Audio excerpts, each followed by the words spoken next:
Hello, ladies and gentlemen. My name is Charles Dickens, and I have written my novel Oliver Twist from 1837 to 39 in installments for a journal, which is why it's so long, else I wouldn't have earned anything. And in order for it to be long, it is a tale of pain, trial, and sorrow, since nice guys and happiness are the most boring thing ever. So enjoy, everyone. Today's cast are little Oliver Twist, who is so good-hearted that in spite of facing massive social discrimination, he ticks out only once in 500 pages, which almost makes him a little stupid. The parish beadle Mr. Bumble, incredibly important and attractive as long as he's single. Then there's hard-working criminal entrepreneur Fagin, who is a Jew, which, and this is one of the not-so-nice aspects of the novel, is being exploited heavily by Dickens. It's rather anti-Semitic.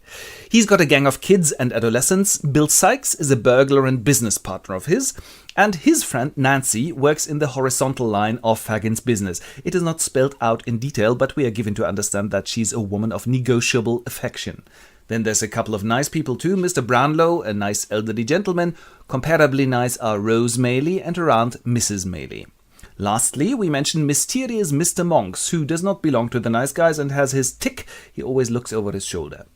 Those are just the most important figures. There's dozens more in the novel. Off we go in a workhouse in a small English town. Ollie's mother has died during birth, and by a lucky chance he's now 9 years old and hasn't starved to death yet. One evening after the so-called dinner, he speaks the unutterable words, "Please, sir, I want some more." "I don't believe it, you ungrateful rat. 1 month of solitary confinement, then we'll sell you to a chimney sweep." "No!" "Well, to an undertaker then." This undertaker is Mr. Sowerberry, in whose house Oliver has to sleep between the coffins. "I'd rather lie in a coffin than this." And he gets to know another employee of Sowerberry's, namely Noah Claypole. "Hello, I'm your superior." For a while, Oliver obeys Noah's whims, but as he's looking so sad, Sowerberry makes him his mourning assistant. "At Kitty's funerals, you'll make every last one cry." "He's getting promoted ahead of me." "Your dead mother must have been a criminal." And at this point, Oliver ticks out and gives Noah a good hiding, even though he's 2 heads taller. Upon this, he's arrested by Mrs. Sowerberry and the maid. They beat him and lock him up, and he uses his chance to run off to London before he's beaten or starved to death. On the long road to London, only 2 people are kind towards him. Then he meets Jack Dawkins, also known as the Artful Dodger. "Here's some food, and you can work for my boss. He's nice." "Really?" And this is none other but Fagin. "Hello, Oliver, a fantastic career is waiting for you." Then he's sent out on the street for the first time, together with Jack and another young colleague. The 2 of them steal from a nice elderly gentleman, and when Oliver sees this, he goes, "But they are thieves, my God!" and he runs away. And the elderly gentleman thinks that he was the thief. "Hold the thief!" His pals are gone. Oliver is arrested and put before a judge who gives short shrift to him. 3 months hard labor. "Oh, but I'm not sure anymore. It was him. So sorry." "Doesn't matter. 3 months hard labor." "No!" But another witness appears, thank God. So Oliver gets released and Brownlow takes him to his home. Here, Oliver falls severely ill, but is being fostered by the caring waiting woman. Mr. Brownlow, however, has a rather cynical friend named Grimwig, who goes, "He's a criminal." "Ah, nonsense. Here, Oliver, take these books back to the bookseller." And for the first time, they leave him out on the street alone again. And Grimwig goes, "He won't come back." "Ah, you jerk." But he's hardly out when he is caught again by Nancy and Sikes. "No!" Who take him to Fagin. "Oliver, we missed you so much." "No!" They sell the books and Nancy goes, "I am a bit sorry for him." "What?" "Oh, nothing." After a while, he has to assist Sikes in a burglary. They are to break into a manor house in the country. "So, you climb in through this little window and open the door from inside." "No!" He breaks down on the lawn. "I'd rather be dead than a criminal." "Shut up and get in." But he's hardly climbed into the house when, bang! There's a shot from inside. Oliver is being wounded and Sikes flees. On the next morning, he's lying on the doorstep of the manor when Rose comes and goes, "Oh my God, it was a kid!" And she nurses him back to life, and her aunt looks after him, as well as the nice Dr. Losbien. In the meantime, Bumble is dating the workhouse manager. "Hello, Mrs. Corney." When there's a knock on the door, "So sorry, old Sally's dying and wants to tell you something." "Always in my spare time. They're doing it on purpose, these poor."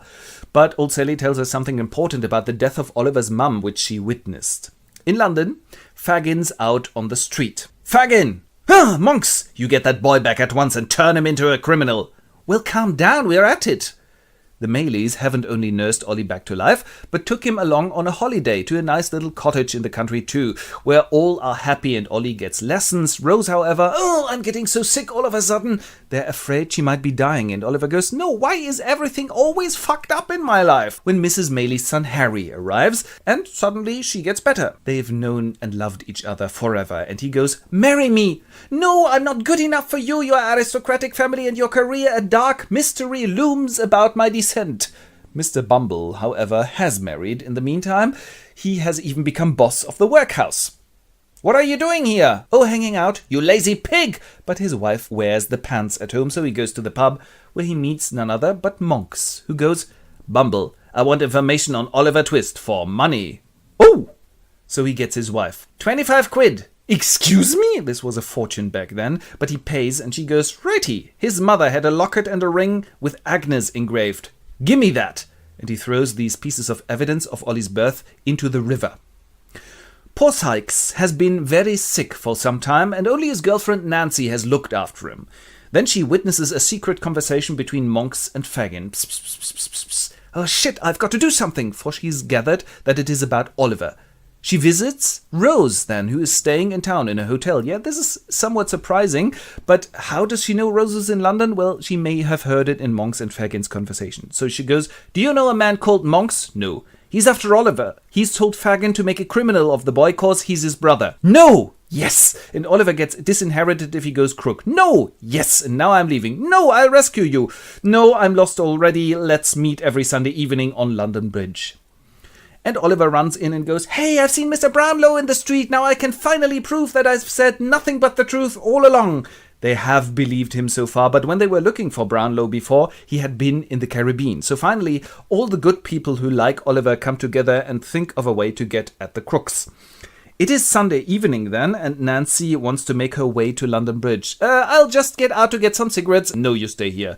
"No, I'm going out." But he's withholding her by force. "No." Fagin finds this very suspicious and has her followed by none other but Noah Claypole, his newest acquisition.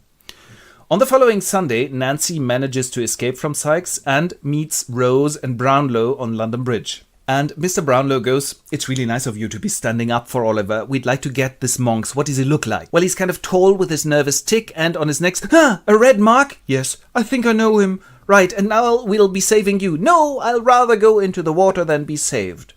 Fagin's hardly heard of Nancy's treason when he tells Sykes, knowing well that he's very irascible. "What do you want to do then, do you?" "Yes," and he kills his girlfriend and flees first to the country, then he gets back to London, to a ruined house, trying to hide there. A throng have assembled outside. He's being searched for. They enter the building and he climbs on the roof and wants to let himself down in the back into the water, but it's low tide. He falls to the ground, breaks his neck. Even worse, his dog jumps after him, although he tried to kill them before and dies too. Well, Fagin is being arrested and Monks is walking on the streets a little later when someone tips him on the shoulder. "Edward Leaford, I know what you did last summer." "Ah, my father's best friend," which is Brownlow, and Leaford had changed his name to Monks. In Oliver's birth town, a kind of plot solution event is being organized to the which everybody connected with Oliver is invited. And Brownlow goes, "Righty, Oliver's father was my best friend who was unhappily married to Monks's mother. He separated from her and they lived apart when he got to know Ollie's mother Agnes in a rather intensive way. Then he died, unfortunately, before Oliver was born, but he had made his will in which he left half his money to Oliver if he wouldn't become a criminal. Monks tried to prevent this. Yeah, bugger it. But now Oliver gets his due, won't he, Monks? And Rose is Ollie's aunt, by the way. No, really? Then Harry Maylie gets married to Rose. Mr. and Mrs. Bumble get punished by being demoted to inmates rather than bosses of the workhouse. Lastly, Oliver and Mr. Brownlow visit Fagin, who's awaiting capital punishment. "Where are Oliver's papers which Monks gave to you?" "I'll say it, but Ollie, save me." He's half mad and Ollie goes, "Yeah, I'll pray for you.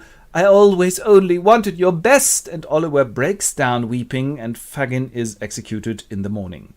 And all gets well. Rose and Harry move to the country where he's a vicar now and everybody else moves into the neighborhood in order to prevent them from having a quiet minute ever again, and Mr. Brownlow adopts Oliver.